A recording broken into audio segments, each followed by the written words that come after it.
those are two very different objectives that are related. And the question of whether immigration is for demographic support or for meeting labor shortages are related. I think one of the big questions is what is the issue that Korean society wants to address? So it's not so much what can migration do, but what does Korean society want migration to do? If it is a question of demography and population growth, it's important to consider that migration alone cannot reverse population decline. It can slow down the rate of population decline, but migrants also age. And so it's not a magic solution for demographic decline. The other issue is whether Korea wants to fill labor shortages in the short term with migration, and that's something which is already taking place and which is very effective, but it's not entirely unrelated to demography because migrants who come to work, many of them stay. The pathways for remaining are getting larger and larger, and if you look around OECD countries, what you can see is that many policies that are designed to meet short-term labor needs end up meeting long-term demographic objectives.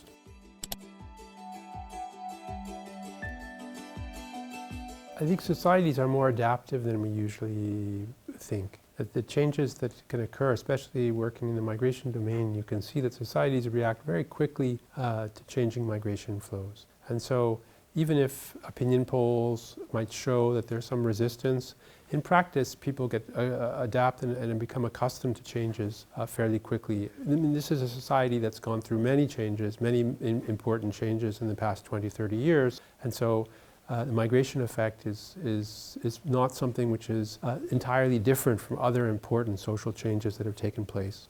I'd also say that it's not just a question of the host society adapting to migrants. Migrants adapt to the host society. And the first I think issue is language and learning the language. And so it's not just a process of welcoming migrants or changing the attitude of the society of arrival. It's also migrants themselves who adapt to Korean culture, who learn the language, who show that they're willing to invest, and who pick up the civic education. And just one anecdote, it struck me how important it was for Koreans to see, for example, that migrants recycle properly. It's a very silly example, but it's something which symbolizes a willingness to conform to the basic common rules that other people take for granted.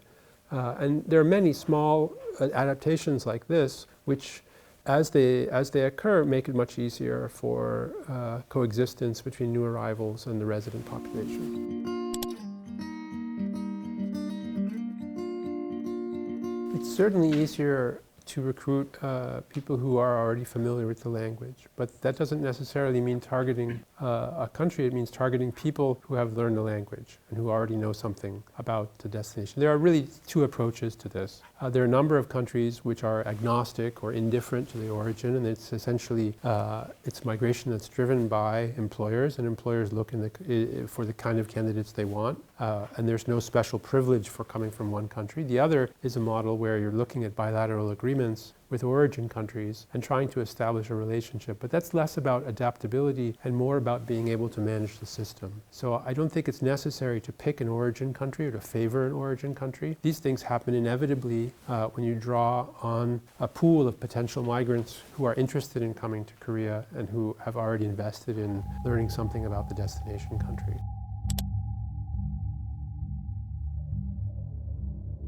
So it's very difficult to dispel prejudice magically. There's not really something that it's very difficult to find an exact approach that the public bodies can take.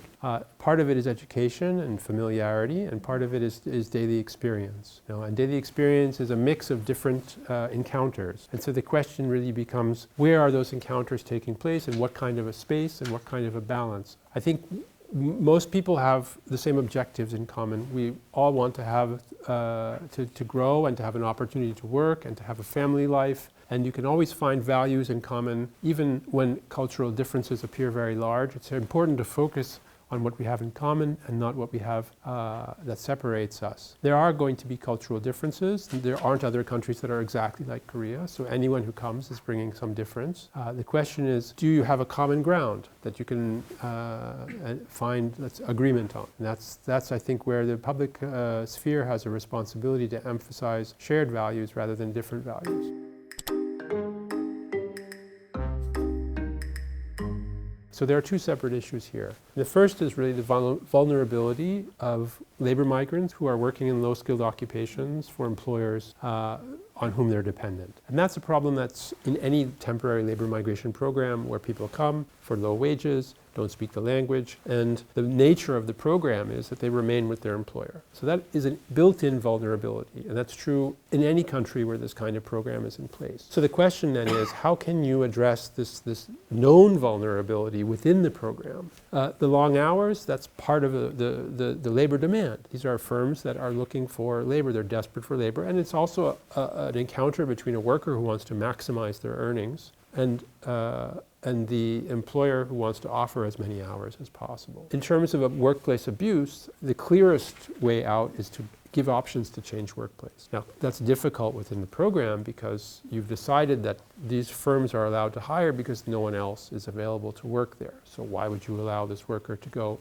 to another firm? It's important, to have the system like Korea where there is the possibility to change jobs in the case of abuse. That is really the number one measure that you can take to protect workers. The second point is about the vulnerability of those who are not within the system, those who have left the system, and so people who are illegally employed. And there I think the question is, why are they not in the legal system anymore? Are they working for firms that have illegal practices, or are they working for firms that are unable to use the system? Is it telling you something about a structural need for workers that isn't being satisfied by the system? Does it need to open up to other sectors? Or is it an issue with compliance by employers that there are simply firms that are not respecting the law, and then it becomes an enforcement question. So there are solutions to vulnerability within the system and globally around the illegally employed foreigners who should be in the system.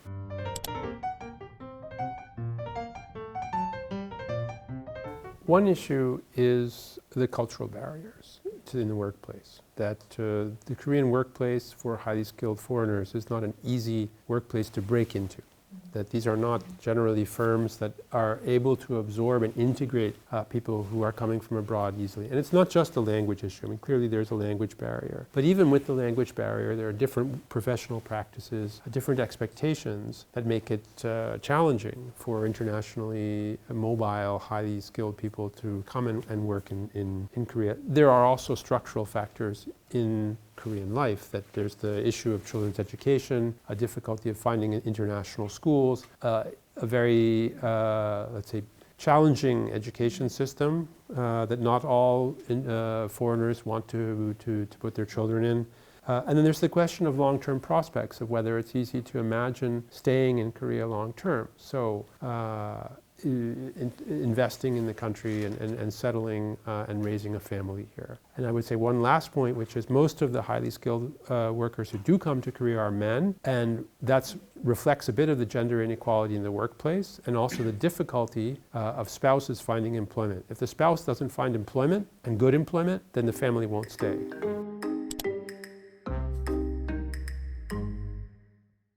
I think this comes back to the previous issue of how to attract highly skilled. There's an enormous interest in Korean culture abroad. The last 20 years have seen a visibility of Korea abroad which has increased enormously. There's an enthusiasm about coming to Korea, learning about Korea.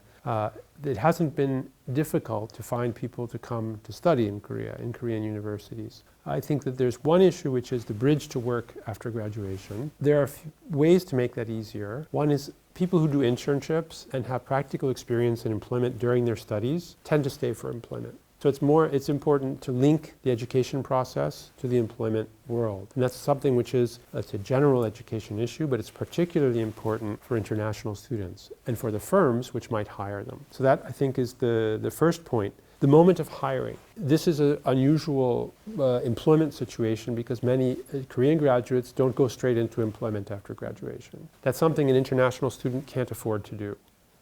And so as long as there is a long gap between graduation and employment, or let's say a gap in which there is underemployment or mismatched employment, it'll be very difficult to retain international students. So there should be a better bridge between the work that international students are doing and the actual labor market opportunities afterwards.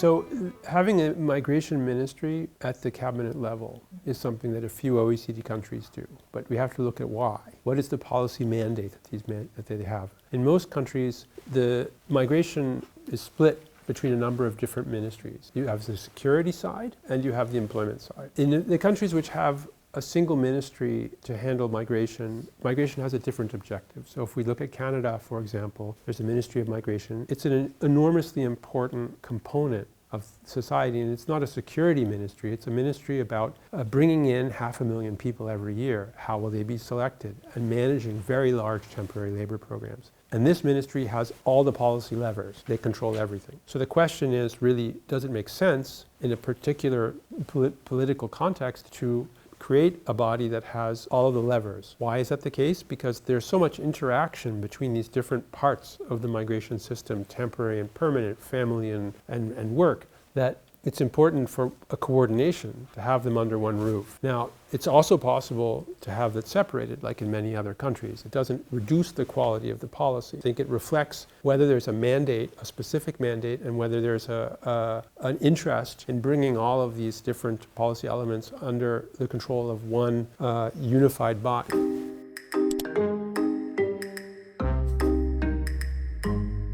If you have a domestic housekeeper program for foreign workers as a solution to your low fertility rate, then I think that this is a very unrealistic expectation that a domestic worker program is going to transform the childbearing behavior of women.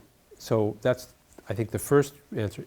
There is some evidence that having access to low-cost domestic services, and often provided by migrants, increases labor force participation of high-educated women. So that much you can achieve. But, as you say, there is a cost, and the cost is borne by the worker. So if you're trying to get overall fertility up, and you bring in domestic workers who then are making a minimum wage, we hope, at least.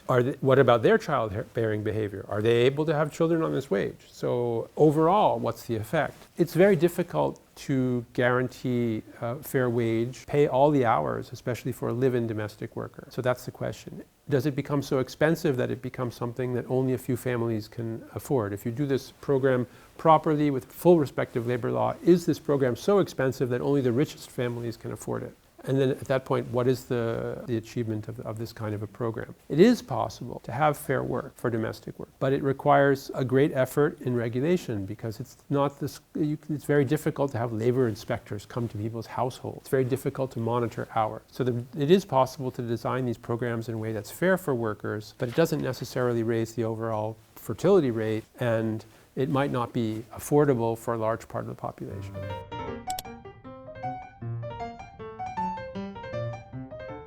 So clearly, yes, Korean society will survive.